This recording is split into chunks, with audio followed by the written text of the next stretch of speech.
Welcome to DrinkNectar.com. I am your host, Josh Wade, and this is the internet's place to explore the 5 senses of coffee and wine.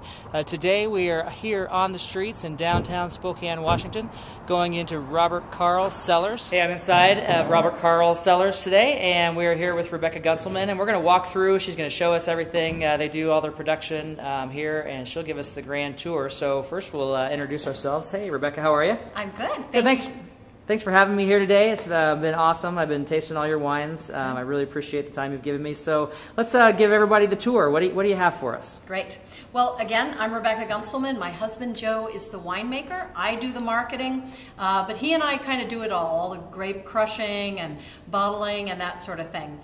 We do everything right here in our winery that's in downtown Spokane, Pacific and Brown. The building was built in 1912 as a fire station for horse-drawn wagons. This was actually the livery. But we grow our grapes in a region called Horse Heaven. And so if you're looking at the state map here, this green region right down here is Horse Heaven. And we're on the western end along the Alderdale Road. We have 4 vineyards down there. Our estate vineyard is the Gunselman Bench. Gunselman is our last name. Then we have Finney Hill, McKinley Springs, and Andrews Horse Heaven Ranch. At this point, you're probably thinking, Gunselman, Robert Karl. So in all the research we did, if people can't say the name, they don't buy the wine. So Robert is from my side of the family, and Karl is from my husband's side of the family. Excellent. So let's go back and see how we do it. Fermentation, which is really kind of a short period of time. It's basically September and October. We take the lids off of the tank and we do what's called an open top fermentation. We have a catwalk system across the top. When the fermentation is going on, CO2 kind of pushes the grape skins to the top. And so we stand up on that catwalk and we do what's called a punch down. So we kick this tool down through the cap, which is what we call the grape skins that have come to the top.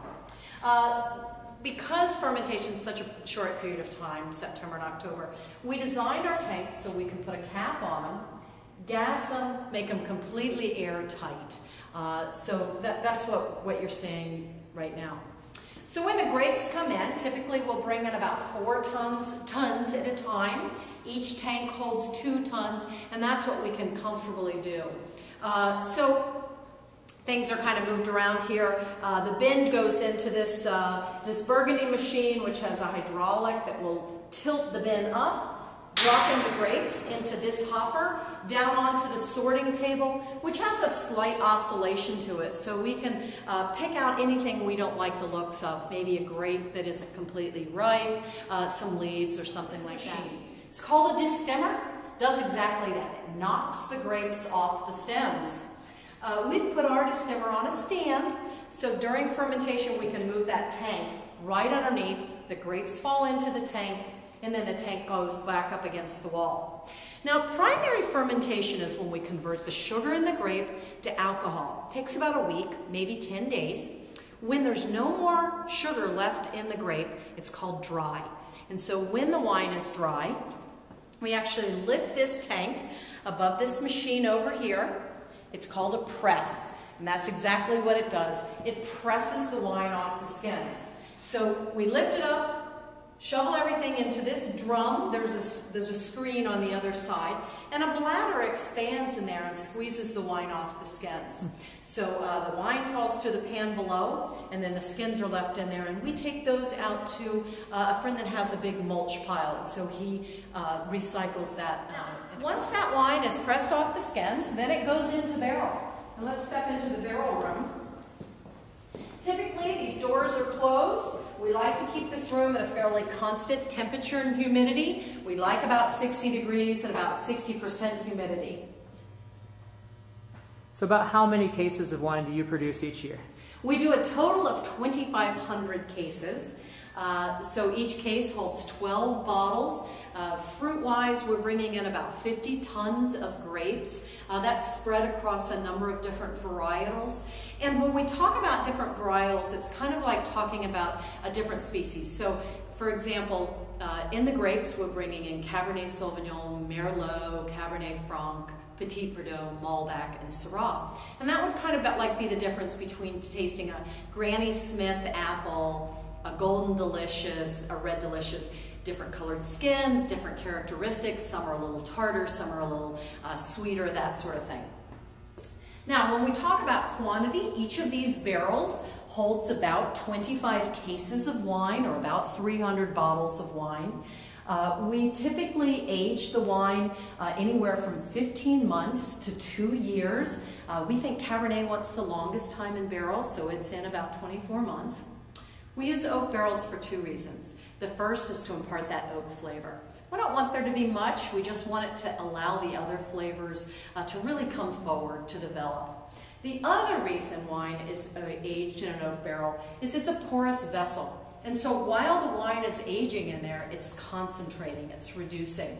And consequently, we come in about every month and put a little more wine into each barrel. It's called topping. We typically will use a barrel for about 4 to 6 years, or what we would consider vintages. 2 vintages would be 4, so a vintage is about 2 years in the barrel. Once it's aged, then it's going to be bottled. And for us, we then empty these barrels back into these stainless steel tanks. And as we mentioned, during fermentation we have the lids off, but since we wanted to use our tanks all year long, we designed them with this lid so we can put the wine in here, put some gas on them, completely protect the wine that's in there. And right now we're going to taste a couple bottles, and we're going to let Rebecca walk us through because she is the expert at her own wines, and she can let us know what comes off for the viewers so they can see at home the sights and the smells of the wine. So we're going to taste 2 wines tonight. The first wine we're going to taste is the Claret. Claret is a generic term. It just means red wine. Our Claret is a blend of 5 grapes: Cabernet Sauvignon, Merlot, Cabernet Franc, Petit Verdot, and Malbec. So a traditional blend of 5 grapes. So I'm just going to pour a little bit here. For us, we like to keep our pour fairly modest, typically about an ounce. You pour a little in your glass. I like to swirl it. The reason we do this is we're kind of releasing some of those essences so you can start to smell what's going on here. So I put my nose right in there and kind of sniff and see what I'm smelling. Some characteristics that I'm picking up here, I get a little bit of mocha, almost a chocolatey to it. I get some evergreen, almost tending towards eucalyptus. And so those flavors are those are essences that I would expect to find in Cabernet or other reds in that realm. So I've smelled it.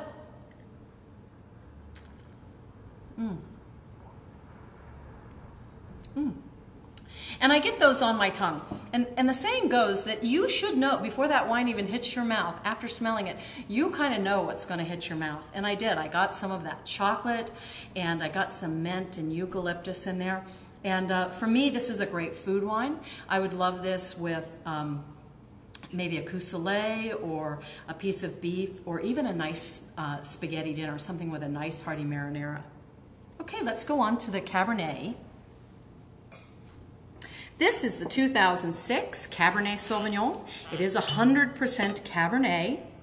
And so we'll pour a little bit there, give that a tap. And again, we're going to smell it first.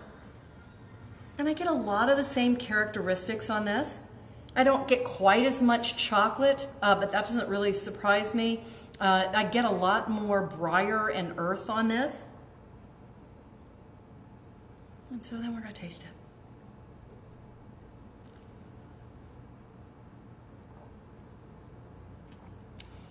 I get a lot of cherry on this as well. I actually would be very happy to have a glass of the Claret without any food. I think the Cabernet has more tannin. It really needs some food to accompany that.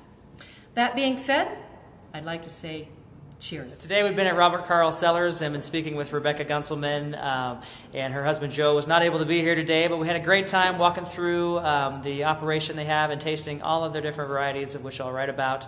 It's been an amazing adventure, and I really encourage you to come out here. Spokane has a lot of great wines to offer, and down here on Pacific and Brown you can find one of the small unknown or best kept secrets of Spokane with Robert Karl. And as wine is always meant to be enjoyed with friends, I want to encourage you to enjoy life with friends and remember to drink happy.